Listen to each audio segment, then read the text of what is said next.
오늘 주신 말씀 보겠습니다. 누가복음 12장 49절부터 59절까지의 말씀입니다. 신약성경 116페이지에 있습니다. 누가복음 12장 49절부터 59절까지의 말씀입니다. 네, 다 찾으신 줄 알고 한 목소리로 합독하도록 하겠습니다. 내가 불을 땅에 던지러 왔노니 이 불이 이미 붙었으면 내가 무엇을 원하리요? 나는 받을 침례가 있으니 그것이 이루어지기까지 나의 답답함이 어떠하겠느냐? 내가 세상에 화평을 주려고 온 줄로 아느냐? 내가 너희에게 이르노니 아니라 도리어 분쟁하게 하려 함이로다. 이 일부터 한 집에 5사람이 있어 분쟁하되 셋이 둘과 둘이 셋과 하리니 아버지가 아들과 아들이 아버지와 어머니가 딸과 딸이 어머니와 시어머니가 며느리와 며느리가 시어머니와 분쟁하리라 하시니라. 또 무리에게 이르시되 너희가 구름이 서쪽에서 이는 것을 보면 곧 말하기를 소나기가 오리라 하냐니 과연 그러하고 남풍이 부는 것을 보면 말하기를 심히 더우리라 하나니 과연 그러하니라. 외식하는 자여 너희가 천지의 기상은 분간할 줄 알면서 어찌 이 시대는 분간하지 못하느냐? 또 어찌하여 옳은 것을 스스로 판단하지 아니하느냐? 내가 너를 고발하는 자와 함께 법관에게 갈 때에 길에서 화해하기를 힘쓰라. 그가 너를 재판장에게 끌고 가고 재판장이 너를 옥졸에게 넘겨주어 옥졸이 옥에 가둘까 염려하라. 내게 이르노니 한 푼이라도 남김이 없이 갚지 아니하고서는 결코 거기서 나오지 못하리라 하시니라. 아멘. 네, 오늘은 진짜 화평을 위해서 오신 예수라는 제목과 함께 말씀을 전하도록 하겠습니다. 지난주에 제가 누가복음 11장 말씀을 전하면서 우리는 현대판 귀신, 우리 마음에 침투하지 못하도록 영적으로 바쁜 삶을 그렇게 살아야 한다라는 말씀을 드렸습니다. 우리가 잠깐이라도 방심을 하면 그런 마귀나 귀신들이 그 틈을 노리고 우리의 마음속으로 이렇게 훅 들어와서는 화평을 깨트리고 온갖 불안을 조장을 합니다. 그래서 그것을 막아내려면 우리의 힘과 의지가 아닌 우리에게 화평을 주시는 이 땅에 오신 예수 그리스도, 그분을 내 안에 모시고 살아야 한다라고 다시 한번 그렇게 말씀을 드렸습니다.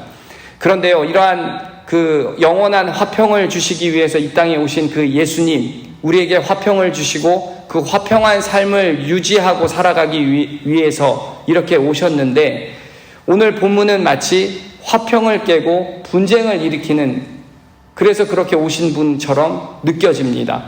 하지만 분쟁을 주러 오셨다라는 이 말씀, 이 내면에는 진짜 화평의 의미가 담겨져 있는데요.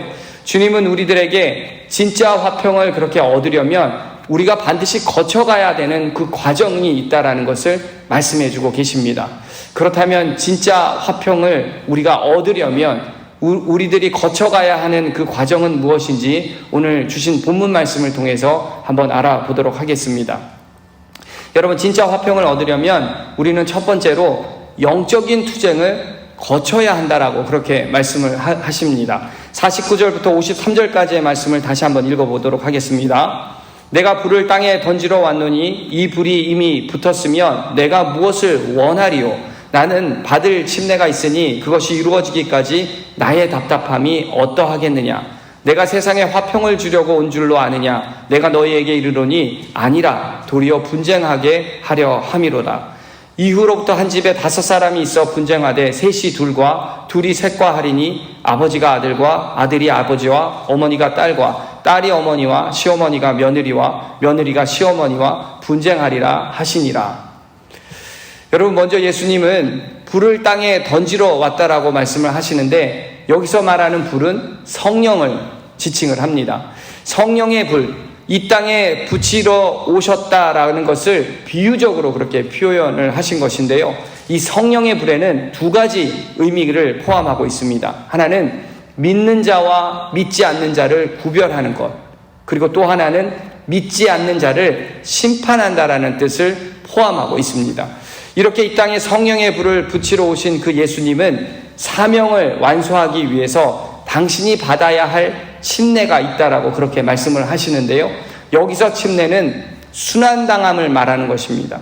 앞으로 있을 예수님의 그 십자가 고난과 죽음을 의미하고 있습니다. 바로 당신이 겪어야 할 고통, 사명을 위해서 겪어야 할 고통을 숨김없이 말씀하고 계신다라는 것이죠. 이 땅에서 당신이 감당해야 할 사명, 그것이 바로 화평이 아니라 분쟁이라는 것을 말씀하고 있는 것입니다. 성령을 받을 사람들과 성령을 받지 않는 사람들 사이에 분쟁이 일어날 것을 가족 사이에서 일어난다라는 것으로 예를 들어 말씀을 하고 계시는데요. 아들이 아버지와 딸이 어머니를 대적하고 그리고 며느리가 시어머니를 대적하는 그러한 일들이 발생할 것이라고 말씀하고 계십니다. 여러분, 이 말씀은 이는 세상에 복음이 전파되면 영적인 싸움이 일어나게 될 것임을 예언하고 계신 그러한 말씀입니다. 여러분, 생각을 해보겠습니다. 복음이 전파되기 전에는 가족 구성원 모두가 세상의 문화에 이렇게 잘 맞춰 살았습니다. 이 시대의 문화에 우리가 동화되면서 시대적인 속도에 발을 맞추며 살다 보니까 온 가족의 목표는 하나였습니다.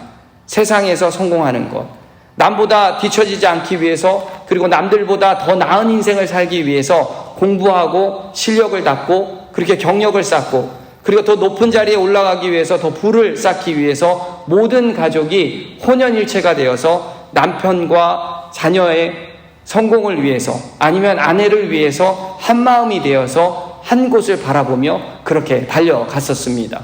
때로는 반칙과 편법을 동원해서 이길 수 있으면 그 방법을 솔직하게 고백하면 사용을 했었습니다. 그래도 나름 양심이 있었기 때문에 약간의 죄책감은 느낄 수가 있었습니다. 하지만 그 죄책감의 수치가 너무도 낮다 보니까 죄책감을 느끼지만 내 가족이 우선순위가 되기 때문에 크게 동요하지 않고 그렇게 행했습니다.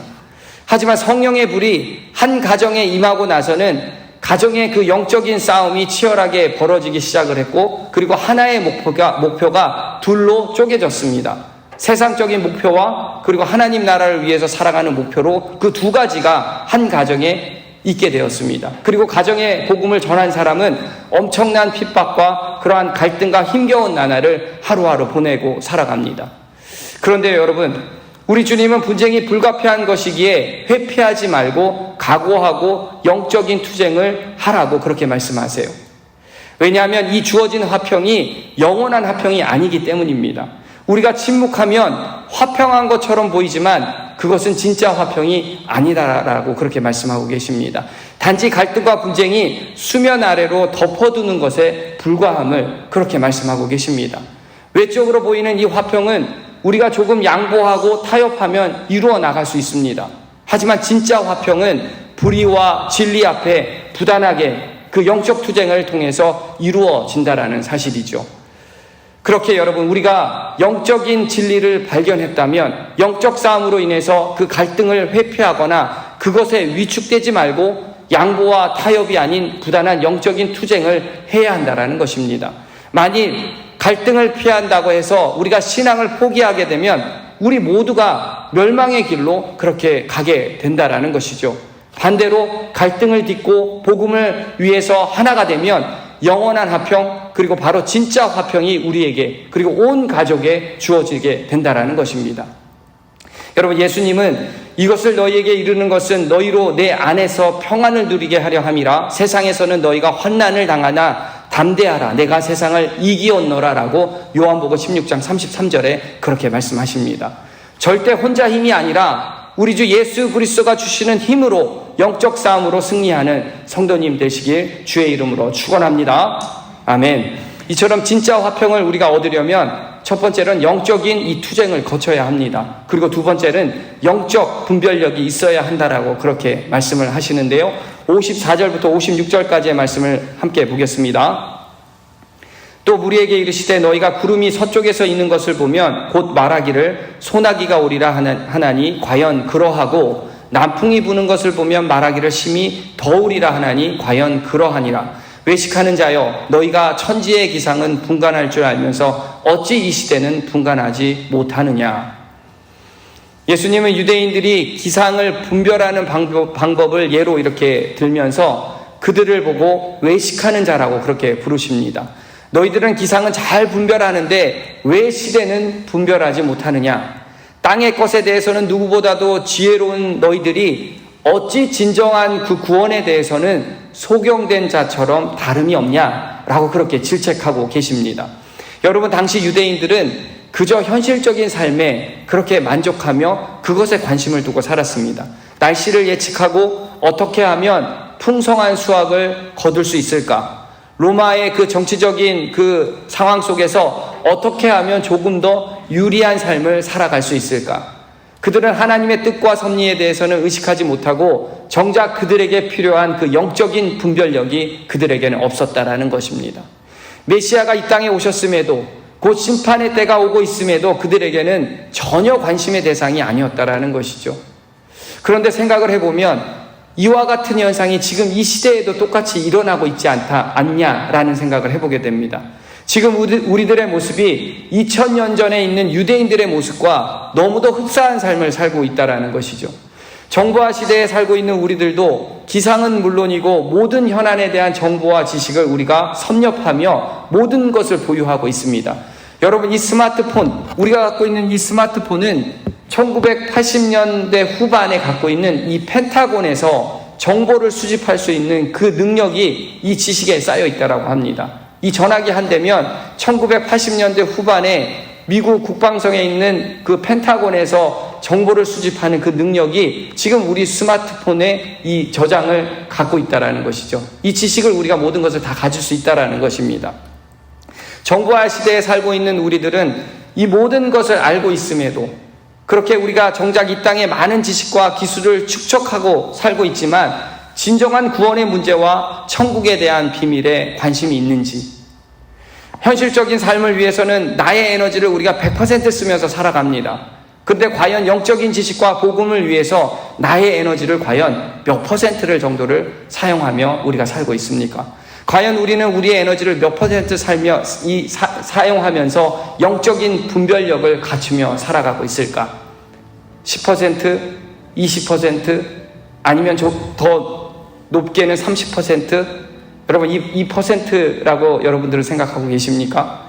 여러분, 분명한 것은 우리에게 진정한 양식과 생명을 가져다 주는 것은 이 땅의 것이 아니라 바로 복음과 하나님에 관한 지식인 줄 믿습니다. 여러분, 시간이 지나가면 갈수록 땅의 것에 대해서 지혜롭지 마시고 하늘의 것에 지혜를 더해지며 그리고 영적인 분별력을 갖추며 이 땅을 살아가는 모든 성도님들 되시길 바랍니다.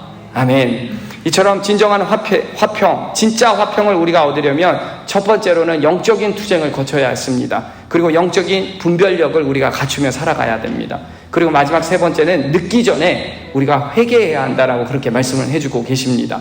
57절부터 59절까지의 말씀 함께 보도록 하겠습니다. 또 어찌하여 옳은 것을 스스로 판단하지 아니하느냐? 내가 너를 고발하는 자와 함께 법관에게 갈 때에 길에서 화해하기를 힘쓰라. 그가 너를 재판장에게 끌어가고 재판장이 너를 옥졸에게 넘겨주어 옥졸이 오게 가둘까 염려하라. 내게 이르노니 한 푼이라도 남김이 없이 갚지 아니하고서는 결코 거기서 나오지 못하리라 하시니라. 여러분, 이 말은 예수님은 다른 사람과 화해하지 못하면 재판을 받아서 감옥에 갈 수 있다라는 비유로 그렇게 말씀하십니다. 옳은 것을 판단하라라고 그렇게 교훈하며 말씀하고 계시는 것이죠. 다른 사람에게 잘못한 일이 있으면 빨리 화해하고, 그리고 혹시 하나님께 잘못하고 하나님과 화해하지 못하면 심판을 받게 되니까 올바른 행동을 해야 한다라는 것을 그렇게 내포하고 있습니다. 그리고 빛을 갚는 것은 옳은 이름에도 분별하지 못하고 최소한 채권자와 화해라도 해야 하는 것이 옳다라는 것을 그렇게 말씀하시고는 버티다가 감옥에 갇히는 그러한 어리석은 사람이 되지 말라라고 그렇게 말씀하십니다. 당시 시대를 분별하지 못하는 유대인들을 그렇게 빗대서 묘사한 것인데, 죄의 빛을 탕감할 시대가 다가오고 있음에도 분별하지 못하고 메시아를 영접하지 않는 자가 있음을 그렇게 말씀하고 계신 것이죠. 그들을 질책하고 계신 것입니다. 즉 죄의 빛을 스스로 갚을 능력, 그 빛을 갚을 능력이 없음을 깨닫고 회개하고 용서를 구할 것을 말씀하고 계신 것이죠. 만약 그렇게 하지 않으면 하나님의 심판을 밟게 될 것임을 그렇게 경고하고 계십니다. 성도 여러분, 예수님은 사람들과의 그 갈등을 그렇게 염두에 두고 말씀하시면서 심판의 날을 염두에 둔 경고의 말씀을 하고 계십니다. 모든 것이 때가 있는 법이라는 것이죠. 사람과 화해하는 것도 그렇고 하나님 앞에 회개하는 것도 그렇습니다.